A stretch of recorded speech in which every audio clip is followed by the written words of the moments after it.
Thank you. Yeah. Right.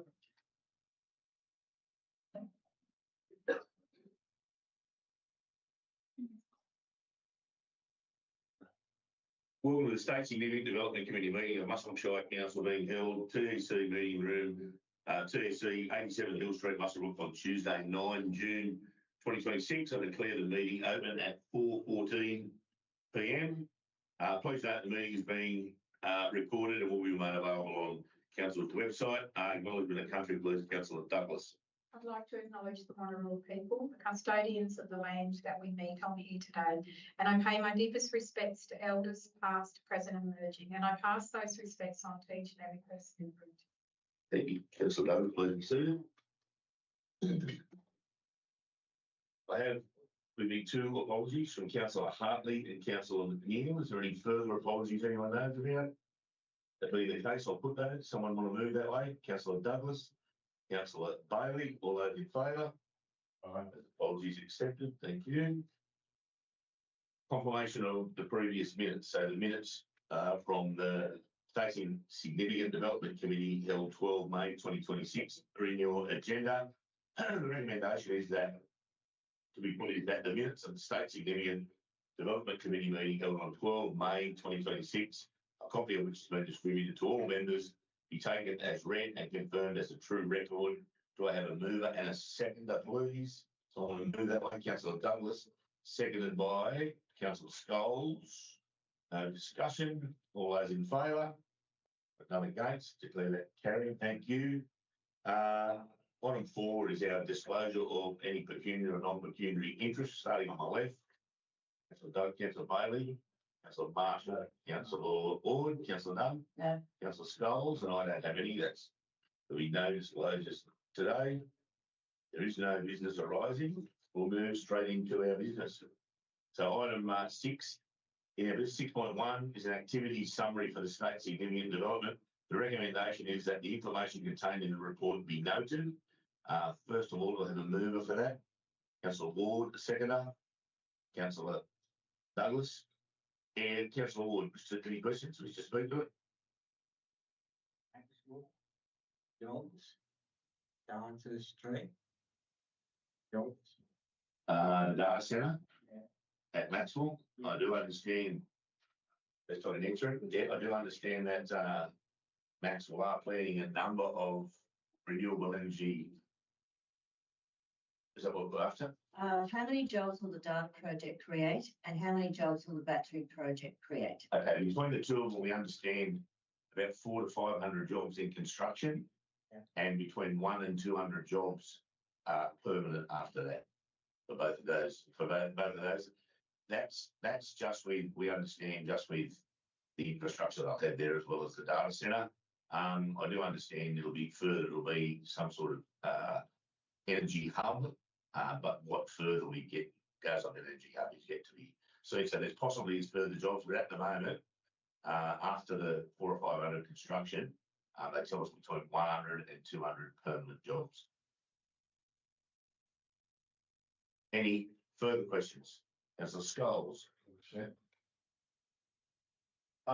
Just with regards to the AGL quarry, regards the AGL submitted requests to surrender their development consent for the Liddell Strand. Just would review and provide response, just understanding. Just that seems to me, from my experience, the dam is a dam, even though you're not actually putting something into it right now, but it's still a dam. So I can't see quite how you can take it out of your development consent straight away, or straight away to do a plan. You might be able to answer that.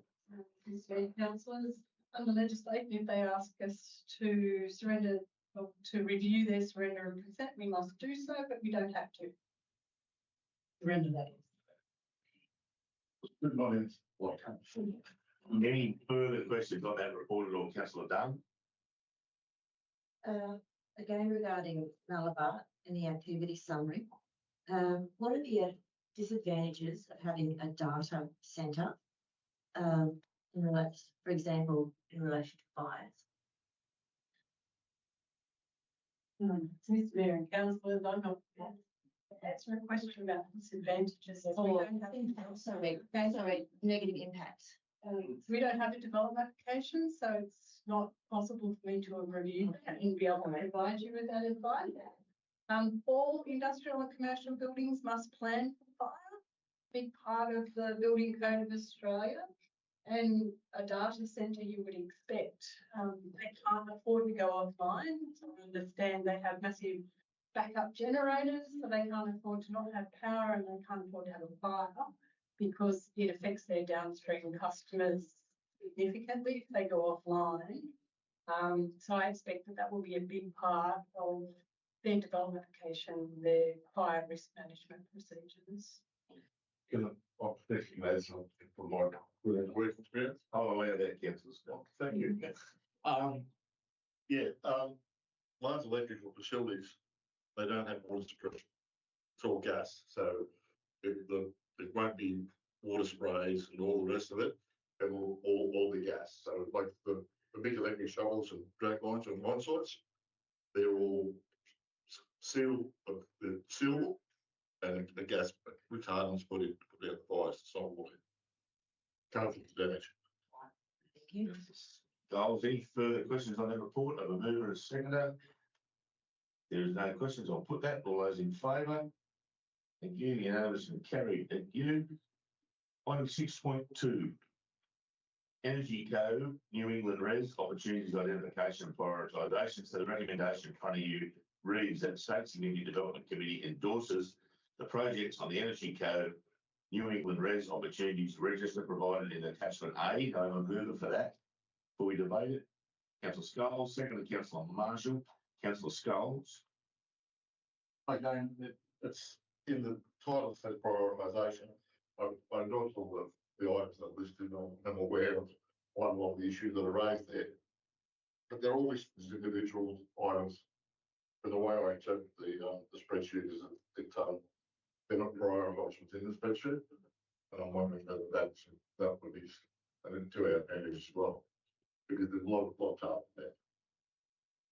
Mr. Mayor and councillors, the word prioritisation has come from Energy Code, and they are really focus areas, I suppose you would call it, where they want us to cluster our projects into areas of priority. At the moment, I would agree that what we've listed there isn't strictly in priority 1, 2, 3, 4, 5, 6. So councillors could do that if they wish to. Just because we put these projects forward though, Energy Co hasn't said that they're going to fund everything. We provided information. We don't know what criteria they've used to select the projects that they will fund. I suppose knowing what council's priorities might be would be useful to them, but I suspect they're going to be looking more at dollar value as to what suits them and what might meet their criteria. Yeah, my one comment possibly with regards to that would be, and I don't see necessarily it has to be 1, 2, 3, 4, but it could be must, should, or must, shall, should type situation, but then it becomes a more defensible position if they decide to pick some low-hanging fruit, which really is something that really is much more important. I guess all the comment I make is that decision will be much easier to make when we know what the quantum is. Because if we're talking about something here that's going to take $25 or $30 million, I've just got this view that they might not prioritise that as high as a project with $5 or $10 million. Right? Sure. So, but once we realise the quantum, it'll certainly help prioritise it. That said, we have had some lengthy discussions with Energy Co about what they will make, and they're very well aware, particularly of our workforce accommodation. So they've looked at all of their sites and assessed all of those sites that we have available. So they're pretty keen. You might remember the Hebden Road conversation, I'll call it, we had with Energy Co, and so they're well aware of a number of those issues. So we have engaged very heavily with Energy Co throughout the whole process. One other comment, just for my fellow councillors actually, with regards to that spreadsheet. I thoroughly recommend to really read it two times, three times. It gives you a great insight into some of our infrastructure needs going forward. It really does give it a really good picture of where we will need stuff. And as the Mayor said, just keep talking about many millions of dollars of infrastructure, and it really makes a good read and draws a picture for where we need to go with water, sewage, and a few other areas. In regards to your question, Councillor Scholes and Sharon, we look at some intersections to access when it's needs us giving us some money to build temporary workers accommodation if we can't access it. So obviously that'll also help us prioritise if we're talking about top priorities through the list priority. Any further questions from councillors? Being the case, I have a mover and a seconder. All those in favour? None against. Declare that unanimous and carried. We have no closed committee in state significant. The date of the next meeting is the 14th of July 2026. And I declare the meeting closed at 4:25 p.m. Thank you.